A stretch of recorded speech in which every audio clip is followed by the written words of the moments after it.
안녕하세요. 저는 한양대학교 구리병원의 호흡기내과로 근무하고 있는 여유미라고 합니다.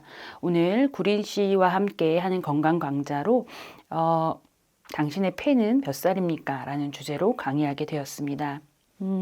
저의 외래를 방문해 보신 분도 계시고 아니신 분도 계시겠지만 보통 저희 병원 외래, 우리 과를 찾아오는 환자들의 연배는 조금 높으신 편입니다. 그래서 환자분들께서 평소 궁금해 하셨던 부분이나 폐에 대한 내용들을 간략히 짚어보고자 합니다. 제가 발표드릴 내용의 순서는 다음과 같습니다. 먼저 폐 질환을 검사하는 방법에 대해서 알아보고 각각의 폐 질환 종류는 어떻게 구분되어 있는지를 구조적으로 분리를 해보고 그리고 흔하게 접하는 폐 질환을 알아보도록 하겠습니다. 마지막으로 폐가 나이 든다 하면 어떤 의미를 가지고 있는지 한번 강의해 보도록 하겠습니다. 폐질환의 검사법에 대해서 우리 환자분들 또 시청자분들은 얼마나 알고 계신가요? 저희가 보통 건강검진에서는 엑스레이를 찍는데요. 엑스레이만으로 충분한가? 내가 CT를 찍은 적도 있는데 생각하시는 분도 계실 거고요. 폐기능검사라는 어떻게 보면 기능을 보는 검사를 해보신 분들도 계실 겁니다. 또 어디선가 들어봤지만 위내시경처럼 기관지 내시경을 시행하는 경우도 있는데 각각의 검사는 어떤 차이가 있고 어떤 경우에 시행하는지를 간략히 설명해 드리겠습니다. 먼저 누구나 한 번은 찍어봤을 엑스레이입니다. 엑스레이는 가슴 통 전체를 한 장의 사진으로 보는 경우고요. 전체적인 흉부의 구조를 파악하는 데 도움이 됩니다. 일정 기간 동안에 변화를 관찰하는 데 효과적인 장점이 있습니다. 하지만 정보가 아무래도 한 장으로 합쳐져서 보이다 보니 제한적이기도 하고 여기는 예를 들어 심장의 뒷부분이나 간의 앞부분 같은 경우는 심장이나 간 조직 때문에 이게 기관이 겹쳐짐에 인해서 잘 보이지 않는 경우도 있습니다. 대표적으로 잘 보이지 않는 위치들은 다음과 같은데요. 쇄골과 흔히 접하게 되는 부분, 그리고 혈관과 접해지는 부분, 또 아까 말씀드린 심장 앞뒤, 그리고 간 앞뒤, 횡격막 전후가 포함이 되겠습니다. 그렇다면 이와 다르게 이 엑스레이의 이상을 좀 더 정밀하게 보기 위해서 우리가 CT를 시행하는데 CT는 어떤 특징이 있느냐? 마찬가지로 X선을 사용하는 것은 동일합니다. 그런데 3차원의 입체 영상을 얻는 영상 진단법이고 흑백 사진이긴 하지만 각 흑백 사진에 점수가 있어서 질병을 조기 진단하는 데 도움이 되고 있고 또 우리 병원도 마찬가지지만 2차원 사진을 3차원으로 재구성함으로써 좀 더 구체적인 모양을 볼 수 있는 장점이 있습니다. 보통 이제 검진에서 이상 소견이 있어서 저희 외래로 오시는 호흡기내과 외래로 오시거나 혹은 CT를 찍어봐라, 정밀 검사를 받아봐라 하는 안내들을 많이 받으실 텐데요. CT는 이렇게 많은 정보를 엑스레이에 비해서 보여줄 수는 있지만 단점으로 흉부 엑스레이에 비해서 많은 방사선의 노출을 하게 합니다. 그리고 CT로 무언가 의심되는 걸 강력히 진단할 수는 있겠지만 그것이 최종 진단이 되는 것은 아닙니다. 그래서 엑스레이를 찍는 것보다 나는 항상 CT를 찍겠다라고 판단하시는 것은 동의되지는 않습니다. 주치의 선생님과 충분한 상의를 해서 CT 진행을 결정하시는 것을 추천드립니다. 이 영상검사에 대해서 보자면 엑스레이와 CT 이 두 가지를 보자고 하면 엑스레이는 전체적으로 한 가지를 보는 거고 CT는 흉부를 여러 단면으로 나누어서 보는 거다까지는 이제 이해가 되는데 그러면 이제 보통 외래에서 많은 환자분들이 궁금해 하시는 것들이 다음과 같은 세 가지의 질문입니다. 엑스레이를 꼭 찍어야 하나요? CT는 안 찍어도 CT 찍을 거면 엑스레이는 안 찍어도 되지 않나요? 혹은 적어도 CT를 찍는 날에는 엑스레이가 필요 없지 않나요? 모두 이 세 가지 질문에 모두 다 저는 아니라고 답드릴 수 있을 것 같습니다. 일단은 CT를 찍는 날 엑스레이를 찍는 것은 반드시 필요합니다. 왜냐하면 CT의 이상 소견이 발견이 될지 안 될지 모르는 상황이기 때문에 CT에서 이상 소견이 발견이 된다 하면 그 추적 관찰을 CT로 하는 것은 제한적입니다. 질환에 따라서 급성기 질환은 수일 이내에 좋아지기도 하고 만성기 질환이나 수일 이내에 좋아지지 않는 질환은 더 정밀 검사, 조직 검사 같은 정밀 검사들이 필요한데 그것에 대한 판단을 하기 위해서는 CT 추적 관찰이 아닌 엑스레이의 추적 관찰이 필요합니다. 그렇다면 엑스레이는 충분한 정보를 주지 않는데 왜 검진에서는 엑스레이를 찍을까요? 모든 환자가 매년 CT를 찍는다고 해서 예방적 목적으로 폐암을 발견하거나 병을 발견할 수는 없습니다. 그런데 엑스레이는 비단 폐를 보는 것뿐 아니고 혈관의 모양이라던가 심장의 사이즈 그리고 폐 흉곽이 가지고 있는 많은 정보를 주기 때문에 엑스레이는 검진에 따라서 찍는 것은 적극 권장됩니다. 두 번째 질문이었던 CT 스캔 빈도에 대해서 보호자나 환자분들이 걱정을 하시는데요. CT를 많이 찍음으로써 방사선 노출이 되는 것에 대한 위험도는 있습니다. 그렇지만 사실 대부분의 연구를 찾아보자면 이전에 원자폭탄 같은 다량의 핵폭탄, 다량의 방사선 노출이 됐던 것에 대한 암 연구가 대부분이고 오히려 폐암이나 조기 진단이 필요한 경우에는 CT를 찍지 않으면 손해보는 것이 더욱 많기 때문에 사실 CT를 통해서 뭔가 다른 병을 얻는다는 것은 가능성이 매우 적다고 판단할 수 있겠습니다. 다음으로 말씀드릴 항목은 폐기능 검사입니다. 폐기능 검사는 강제로 내가 호흡을 후 하고 부는 수치에 대한 검사를 확인하는 검사인데요. 폐기능 검사의 가장 큰 장점은 어떤 다른 검사에 비해서도 정확하게 수치화로 폐 기능을 볼 수 있다는 점입니다.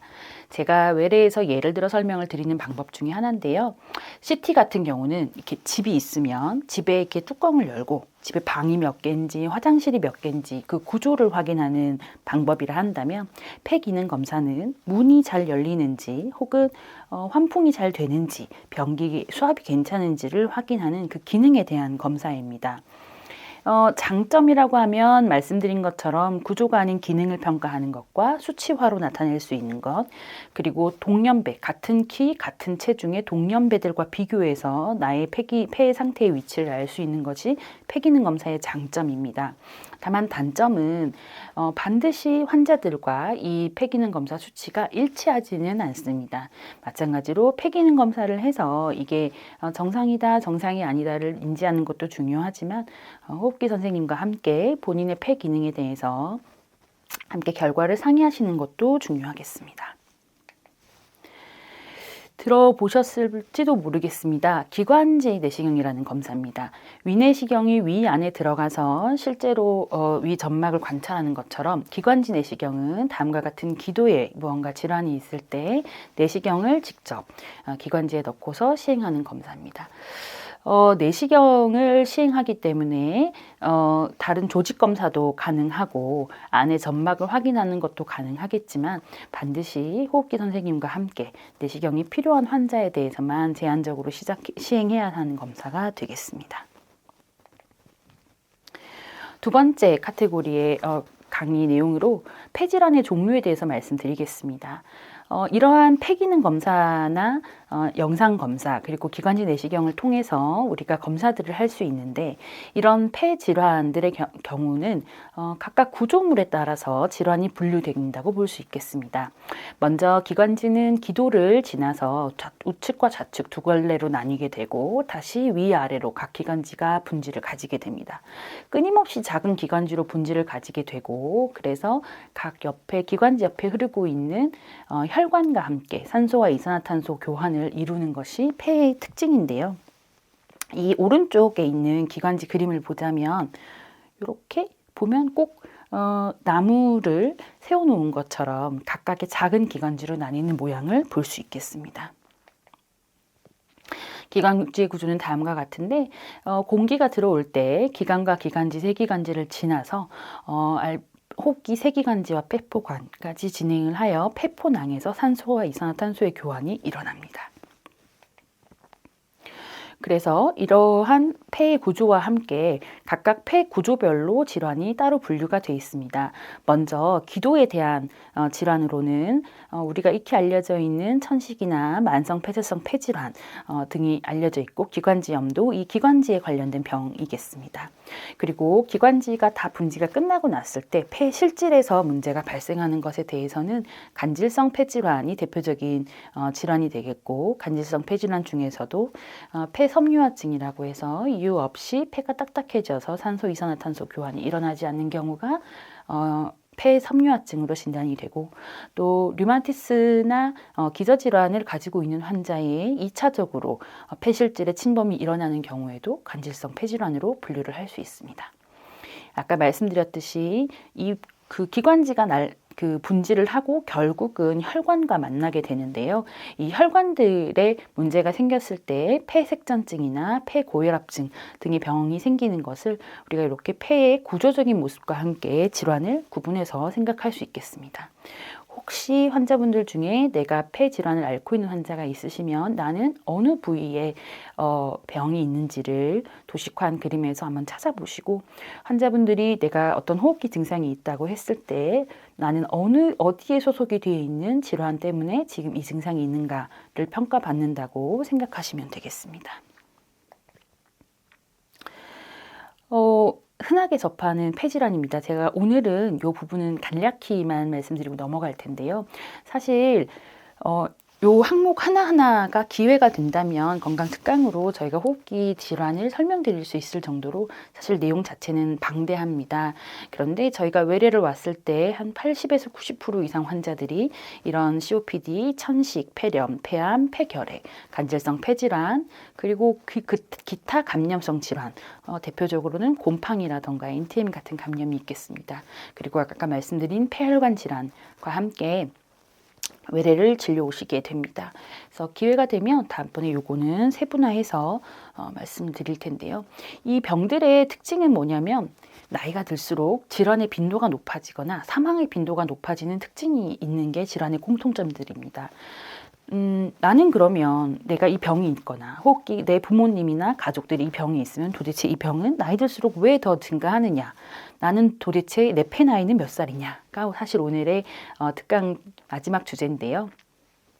폐 나이듦에 대해서 잠시 언급을 드리겠습니다.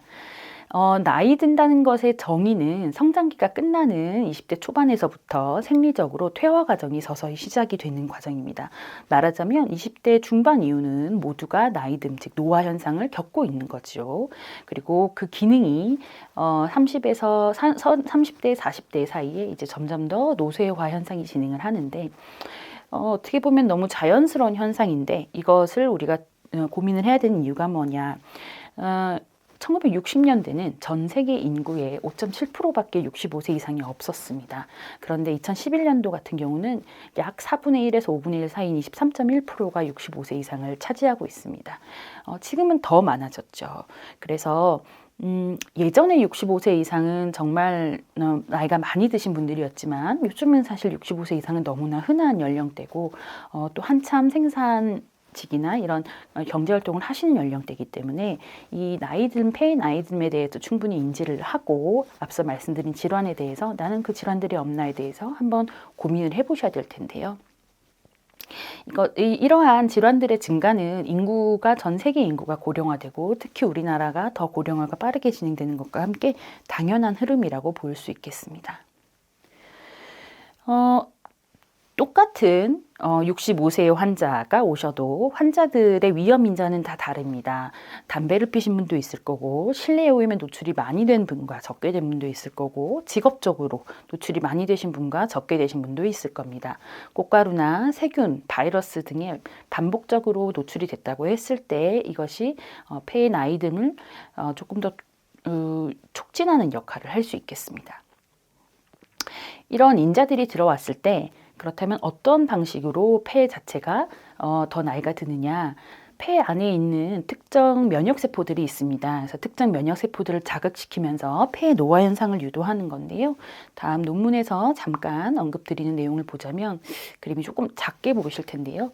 왼쪽에서는 이제 유전적인 변화, 유전적인 요소를 설명하고 있고 오른쪽 위쪽 화살표에는 환경적인 변화들을 설명하고 있습니다. 각각이 들어왔을 때 대식세포라던가 덴드라이틱 세포라던가 이런 혹은 폐 자체가 갖고 있는 폐세포들의 염증을 자극함으로써 폐암이나 만성 폐쇄성 폐질환 또 폐섬유화증 등이 유발된다고 알려져 있고요. 그렇다면 이게 얼마나 수치화 그래프로 볼 수 있느냐 하는 거를 이제 제가 그래프로 보여드리는 내용입니다. 빨강색이 만성 폐쇄성 폐질환, 검은색 점과 선이 폐암, 그리고 파란색이 폐섬유화증입니다. 아래쪽에 왼쪽 빨간색 그래프를 보시자면 만성 폐쇄성 폐질환이 60대부터 확 증가하는 양상을 볼 수 있고 폐암과 폐섬유화증도 나이가 들면서 같이 증가하는 양상을 볼 수 있는데요. 가운데에 보시면 검은색의 폐암 그래프는 65세에서 74세 때 피크를 찍고 이후에 75세에서는 더 감소하는 양상을 보입니다. 이 이유는 사실은 폐암의 높은 사망률과 연관이 있다고 판단을 하는데요. 혹시 내가 폐암의 위험 인자가 있을까 걱정이 된다면 호흡기내과나 건강검진센터를 통해서 폐암에 대해서 함께 진료를 해보시는 것을 권유드리고 꼭 드리고 싶은 말씀은 담배의 금연이 중요합니다. 금연이 매우 중요한데요. 환자분들이 유전적으로 아까 보여드렸던 유전적 요소와 환경적 요소가 있는데 유전적 요소가 강하신 분들은 담배를 오래 펴도 폐암이 생기지 않는 경우도 있습니다. 그런 분들이 외래 와서 말씀을 하세요. 아유, 나는 나이 85인데 나는 담배 한 번도 안 끊고 잘 살고 있어. 그러면 제가 말씀드리는 내용은 주변에 다 돌아가셨잖아요. 말씀드립니다. 반드시 금연을 해야 폐암이 발생 빈도가 낮아지는 건 너무 당연하고요. 또 한 가지는 폐암에 대해서 진료가 필요하신 경우는 망설이지 않고 외래를 오셨으면 합니다. 그렇다면 사실 그 앞에 있는 그 세 가지 질환, 만성 폐쇄성 폐질환과 폐암 그리고 폐섬유화증은 각각 다른 기전으로 폐를 더 섬유화를 진행하는 특징이 있습니다. 폐의 나이 들면 더 진행한 특징이 있는데 가운데가 폐세포라고 했을 때 안에 있는 이제 안쪽 서클은 세포 안에서의 변화들입니다. 그리고 바깥쪽의 변화들은 세포 외적인 변화들인데요. 하나씩 짚어서 설명하자면 사실 이 그 각각의 요소가 각각의 질환에 차지하는 비중이 조금씩 다릅니다. 그러니 내가 난 담배를 안 폈으니까 나는 안전할 거야. 내지는 나는 우리 가족 중에서 폐에 대해서 질환이 아무도 없으니까 괜찮을 거야. 우리 엄마랑 우리 아버지가 폐렴으로 돌아가셨는데 나는 괜찮을 거야. 괜찮을까? 이런 거를 혼자서 걱정하시지 마시고 반드시 의료진과 상의하시는 게 필요할 텐데요. 먼저 안쪽 서클 안에 있는 노란색을 보시자면 유전적으로 나이가 들면서 유전적 안정성이 깨지게 됩니다. 그리고 정상적으로 비정상적인 세포가 발현했을 때 그 세포를 사멸시키는 작용이 필요한데 그 역할에 반드시 필요한 텔로미어가 점점 더 단축을 하게 되는 특징이 있습니다. 그리고 환경적으로도 영양 불균형에 대해서 세포들이 반응성이 떨어지는 특징이 있겠고 또 한 가지는 미토콘드리아가 나이가 들면서 그 기능이 점점 떨어지면서 앞서 말씀드린 질환들이 더 많아지는 질환들의 확률이 더 높아진 요인들이 있겠습니다.